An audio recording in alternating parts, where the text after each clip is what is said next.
Bonjour Olivier. Bonjour. Vous êtes associé gérant de Platinum Gestion. On craignait une poursuite de la baisse, une descente aux enfers des marchés. Bon, on semble vouloir rebondir quand même, plus 1,5% aujourd'hui. Ça fait du bien, on retrouve un peu d'air. Pourquoi ça fait du bien? Ça fait du bien parce qu'au moins le mouvement n'est pas, c'est pas une ligne droite à la descente. C'est pas une descente aux enfers en ligne droite. On fait une petite pause. Vous savez, descente aux enfers, c'est assez marrant le vocabulaire que vous utilisez parce que quand on monte bêtement sur rien de 20%, personne ne s'en étonne. Mais alors, quand on a le malheur de baisser de 3 ou 4 ou 5%, alors là, ça devient la panique. Non, aujourd'hui, on dit que c'est un rebond technique. Aujourd'hui, c'est un rebond technique, Olivier. Oui, c'est un rebond technique. Point. C'est une mauvaise nouvelle de voir le marché rebondir? Non, ça a aucun intérêt, c'est tout. Pourquoi? Bah parce que on a monté de 20% en ligne droite à partir du moment où Monsieur Draghi a fait son LTRO, ce qu'on trouvait nous plus inquiétant que responsable de cette espèce d'euphorie qui a eu. Donc voilà, les 20% étaient ridicules de hausse. Bon, maintenant, ça a rebaissé un petit peu. Ça me paraît tout à fait logique et normal. Et pour vous donc, on n'est pas du tout arrivé au bout de la baisse. Elle va aller jusqu'où, Olivier? Je vous l'ai dit plusieurs fois, donc je vais pas me répéter encore, mais on est loin, très loin du compte. Voilà, donc je le dis à chaque fois, mais vous dites ça, Olivier, alors que le marché interbancaire c'est quand même bien détendu, ça s'est calmé, les Euribor sont pas aussi hauts qu'ils l'étaient cet automne. Vous me regardez en fronçant les sourcils, mais si. C'est ce que nous disent tous nos intervenants. C'est drôle, quoi, si vous voulez, c'est-à-dire la crise financière, elle est finie, visiblement, selon vous. Je vous dis pas qu'elle est finie. Moi, je vous dis j'ai l'impression quand même, quand je vois les taux espagnols, quand je vois les taux italiens, que c'est la fin du monde. Les taux français recommencer à se tendre. Je sais pas, j'ai pas l'impression que la crise financière soit tellement terminée, mais enfin bon. Est-ce que c'est pour autant la fin du monde, Olivier? Non, je vous parle pas de fin du monde. Je vous dis simplement que les marchés n'avaient absolument aucune raison de rebondir comme ça, et donc on ira beaucoup plus bas sur les marchés parce qu'aucun problème n'est réglé. Alors là, on s'enthousiasme parce que l'Espagne a placé son adjudication à des taux de 3,20 sur 18 mois, alors qu'ils étaient à 1,77 à la dernière adjudication il y a un mois. Enfin bon, il y a rien de réjouissant là-dedans. On se réjouit que les Japonais nous donnent 60 milliards par l'intermédiaire du FMI, alors que ils sont endettés déjà à 230%. Alors vous me direz, c'est pas bien grave puisqu'ils les impriment la veille, hein, donc ça leur coûte pas grand-chose, mais c'est quand même assez monumental comme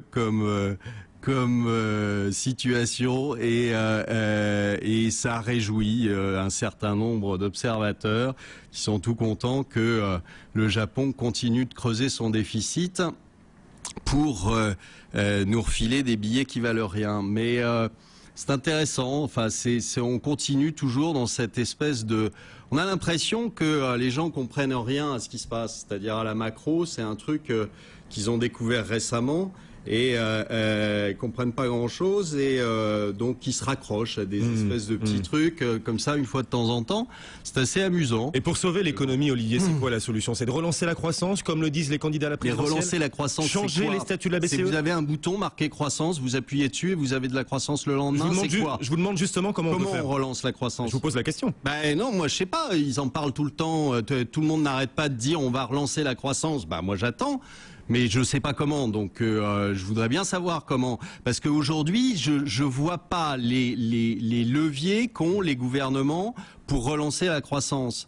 Vous pouvez relancer la croissance quand vous avez des taux qui sont très élevés et que vous les baissez, quand vous essayez de relancer le crédit, etc.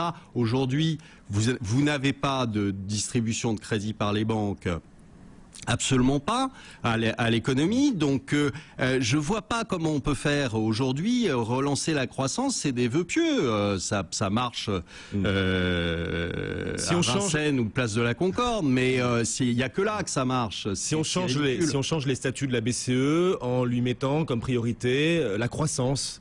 Est-ce que ça pourrait pas lui donner davantage de marge de manœuvre? Mais qu'est-ce que vous voulez qu'elle fasse? Elle a des taux qui sont déjà quasiment à zéro, comme les Américains.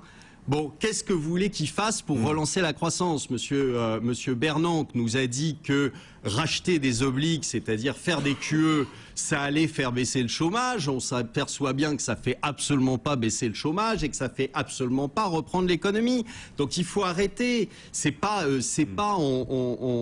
Vous n'avez plus de levier parce que les États sont surendettés et qu'il y a un moment où il va falloir qu'on prenne les choses en main. Quand on va prendre les choses en main, on a bien vu que les Américains refusaient de prendre les choses en main puisqu'ils ont refusé de voter la taxe sur les plus riches. Ils s'en foutent complètement. D'accord? Ils ont des élections, c'est tout ce qui les intéresse, c'est de les gagner. Et donc, pour les gagner, ils vont pas vous sortir des programmes d'imposition ni quoi que ce soit. Donc, on sait très bien que ça leur tombera sur le nez juste après. Voilà, c'est tout. Vous n'avez pas de potion miracle qui vous relance la croissance d'un pays. Sauf si vous êtes dans une situation où vous n'êtes pas endetté, où vous avez des taux que vous pouvez baisser, où vous pouvez relancer le crédit, etc. Mais là, c'est pas le cas. On l'a déjà fait. On a déjà essayé. Donc, à partir de ce moment-là, vous n'avez pas la solution croissance. Malgré tout, aux États-Unis, ils y sont davantage arrivés que nous. Il y a plus de création de postes. Attendez, Olivier, laissez-moi finir. Il y a plus de création de postes qu'en Europe. Il y a un peu plus de crédit immobilier. Ça semble repartir sur le marché immobilier. Vous rigolez ou quoi? Non, je rigole pas. Mais vous rigolez? Mais absolument pas. Mais arrêtez. Il y a un stock hallucinant de maisons aux États-Unis. Vous n'êtes pas prêt de voir le marché immobilier remonter et rebondir. Alors oubliez ça tout de suite. C'est pas parce que vous avez un petit chiffre de crédit immobilier qui a rebondi que ça veut dire que ça y est, l'immobilier c'est fini. Il y avait que Bernanke qui pouvait oser dire en fin 2006 que la crise immobilière était finie. Bon, enfin bon, on a vu ce que ça donnait. Non, c'est ridicule. Aujourd'hui, l'immobilier n'est pas reparti et il va pas repartir aux États-Unis. Ça, je vous le garantis. Ça, c'est une première chose. La deuxième chose, c'est que le chômage, il n'a pas baissé aux États-Unis. Il n'a pas baissé du tout. Donc à partir de ce moment-là, ça veut dire quoi? Enfin, il faut être quand même assez ahurissant de bêtises pour croire que quand vous allez racheter des obligues émis par le Trésor, par la Fed, ça va faire baisser le chômage américain. Faut être demeuré pour penser ça. Les marchés sont demeurés, Olivier de la Marche? Oui, alors là, totalement. Les intervenants, vous travaillez sur les marchés? Oui, je travaille sur les marchés et je suis consterné par la bêtise des marchés. Vous avez l'impression de jouer à l'extérieur chaque jour, donc chaque jour dans votre gestion? Ça me gêne pas parce que de toute façon, il va là où les indices vont là où ils doivent aller. Au bout d'un moment, ça n'est que reculer pour mieux sauter. Bon, la question c'est le timing. Est-ce que vous êtes dans le bon timing? Vous savez, le bon timing, en 2011, on s'est fichu de ma tête pendant 6 mois parce que en 2011, le marché a monté pendant 6 mois. Après, on s'est moins marré. Tout de même, à partir du mois de juillet et août, c'était moins la rigolade dans les... Voilà, donc c'est une question de temps, c'est pas grave. Le rappel à l'ordre et les certitudes d'Olivier de la Marche. Olivier de la Mare, nous disent certains auditeurs. Parce que vous lisez dans les mares de café. Ouais. Il y a une marche. Il y a une marche à monter. Bon, c'est pas Olivier de la Marche, c'est Olivier de la Marche. Merci beaucoup. Merci Olivier, on vous retrouvera mardi prochain bien sûr.